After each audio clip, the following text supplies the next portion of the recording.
Moore, Dallas Morning News. What are the biggest challenges that the San Francisco defense poses to you? The biggest challenges of their defense, I mean, I think just like anything, you go through the checklist.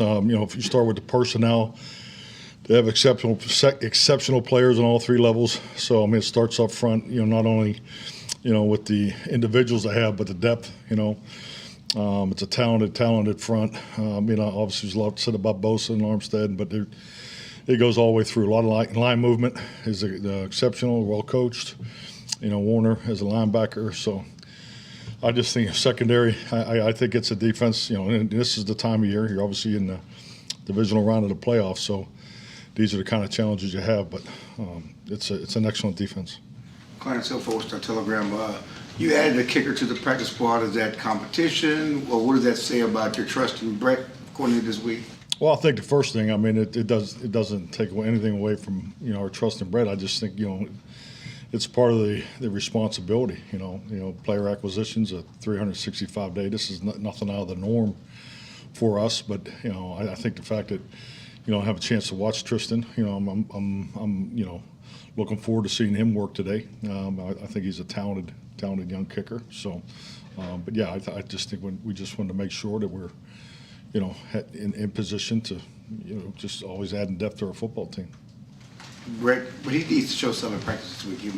I'm sorry, say it again? Brett, he needs to show something in practice this week. Well, no, he needs to practice well this week. We all need to practice well this week. I got to coach very well this week. I think really, today, just talking to the team, you get into the Thursday, part of your week, and this is our workload Thursday. This is our biggest volume, so both guys will have a chance to kick today. So we won't be in pads, but we'll be in the same, stress points of a normal Thursday practice. So, yesterday we were in a walkthrough. I thought everything went really good. So, this is the day where you feel like you're caught up, and we're in a really good spot.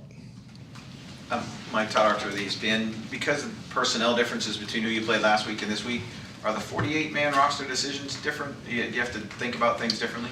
Yeah, definitely. I think number one, and it's always the start of your week. You start with sick call, and that went on all day Tuesday. Majority of the team was here lifting on their off day voluntarily, and NFLPA. See, I'm always on it, but no, I just think that it's you get into the matchups and the game planning, and this week's no different than last week. We got a handful of guys that are competing to play, so that's the best you can do. As you go through your defensive personnel groups, your offensive personnel groups, and then obviously the biggest challenge is for John on special teams, because he's got to make sure they're all ready. So, but yes, we're in that mode again this week. Mike Edwarder, ESPN. Given your kicking situation, it seems like no matter what happens, you're going to go into the game Sunday not knowing how confident you can be in your kicker. How uncomfortable is that as a coach? Yeah, see, I just don't view it that way. I think we would know that by now of each other. I'm all about the commitment, the journey, the belief. You don't get this far. You don't accomplish what you can accomplish, sitting there second guessing and operating on the half glass full mindset. So whoever lines up there on the 48, I have great confidence, and the expectation is to win, be successful, and with that goes with the preparation. This is we're on a 6-day week preparation. We're off to a really good start. I think we're in a really good place where we accomplished yesterday. So this will be all about the preparation, and I guarantee you we'll be ready to play. Was there any indication from Brett last week that he was struggling, and when you guys looked at the tape, was some of this down to just mechanics and then maybe it got into his head? What have you guys seen when you kind of analyzed it this week? Yeah, any position I've stood up here and talked about, I've never, technically or fundamentally corrected a player in the media. So our evaluation is thorough. It's something that we go through great lengths. Brett was in here first thing, Tuesday morning, so I think John Fossil does an excellent job both in the physical, mental, and emotional realms of coaching his crew. It's he has a unique, strong bond with the whole battery of guys, and even welcomed Tristan in there yesterday to watch those guys work. So they work extremely well together as a group, and I guarantee that Brett will get what he needs.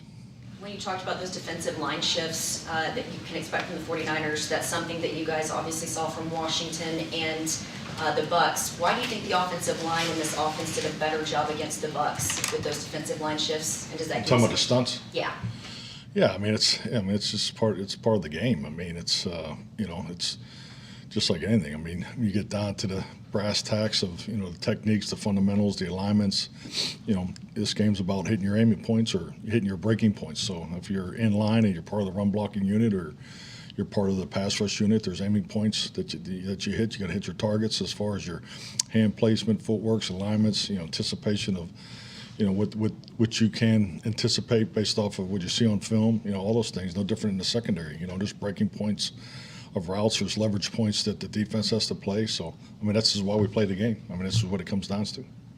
Mike Jordy, Epstein Yahoo Sports. Jaron talked with us yesterday about the confidence they have in the safety group, putting 3-4 out at a time. How has their physicality helped, I guess, keep the secondary calm with some of the cornerback injuries, and how important will that be this week with their yards after the catch? Physicality calm with the secondary. Stabilized. No, I think number one, the fact that you got two players that have been the green dot for you and done it at a very high level, and I think Leighton does an exceptional job. So the point I'm making is you have that many people that you feel confident to be your play caller out there. I think that shows you right there the stabilization, how connected they are, their communication ability, their understanding, their recognition, the pre-snap and the movement and adjustments. So, I mean, that's definitely mentally is the starting point. Obviously, emotionally, these guys are tight. They spend a lot of time together, and physically, I think it gives us a lot of flexibility because and it's really good. And frankly, it's a really good matchup for how they play on offense. I mean, they got a number of perimeter players that play different positions. So, they got receivers that play running back, and running backs that play receiver, and so forth. So, our safety flexibility is, I think that's a real key component of our defensive success. Got it. Skyler Dixon with the AP. Back on the kicking thing, if you don't mind, one more time. Just one more.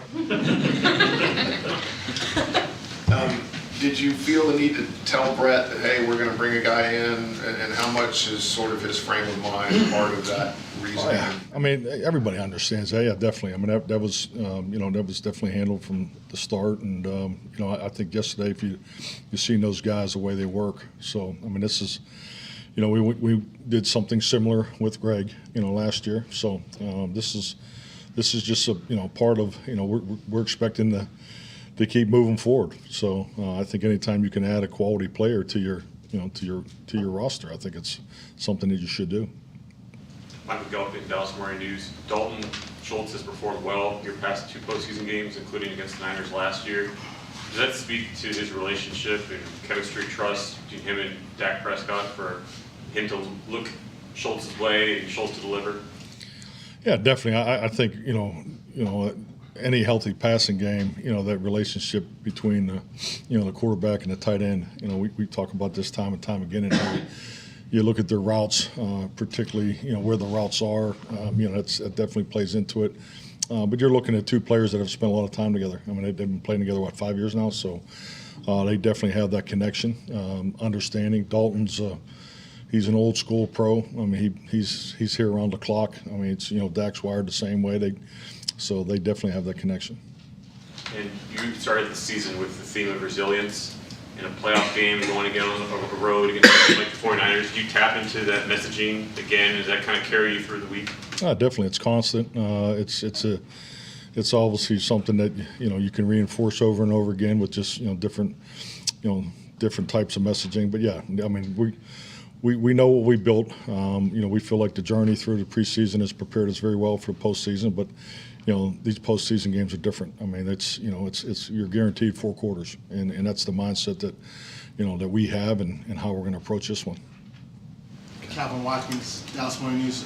Players always talk about the juiced up at this time of year. Is your staff also kind of like that now? Just ready to go, ready to dive into all kinds of stuff? My dad's here again, asking questions he already knows the answer to. I mean, yeah, of course we are. I mean, okay, I didn't shave today, didn't sleep much, but yeah, we're excited. It's tremendous. Yeah, I mean, it's Thursday. Yeah, no, we're definitely jacked up. So, yeah, this is what we live for. This is what we've have always worked for. This is the time of year that everybody wants to play, and so yeah, we're definitely excited about the opportunity. Peters, will he do anything today at all? No, Jason Peters will not practice today. Dave Lofberg, Cowboys Radio. With Debo and McCaffrey being obviously such a good receiver, both in the game, one can be a running back, one can be split, one switches up next play. Do you treat them by the number or the position that they end up being in? And then the follow-up to that, is there another team that you play with a similar matchup situation?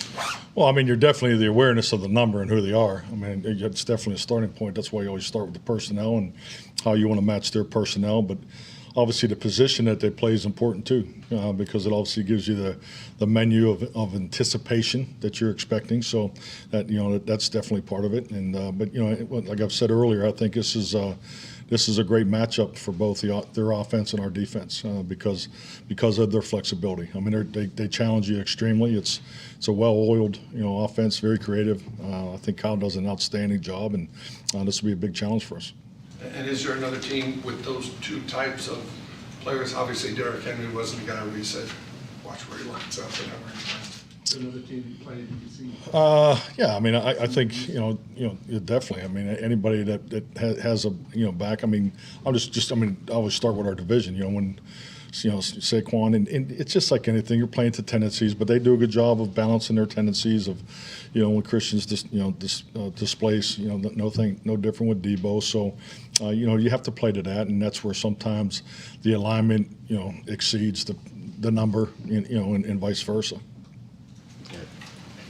Mike, I don't know how much of it was by design, but Dak in the game the other day used his mobility to great effect. And he used to believe before his injury that playing in a reckless style and being physical at quarterback had a desirable effect on everybody around him. Given that these are the playoffs now, do you like your quarterback playing that way, and what effect do you think it has on your group?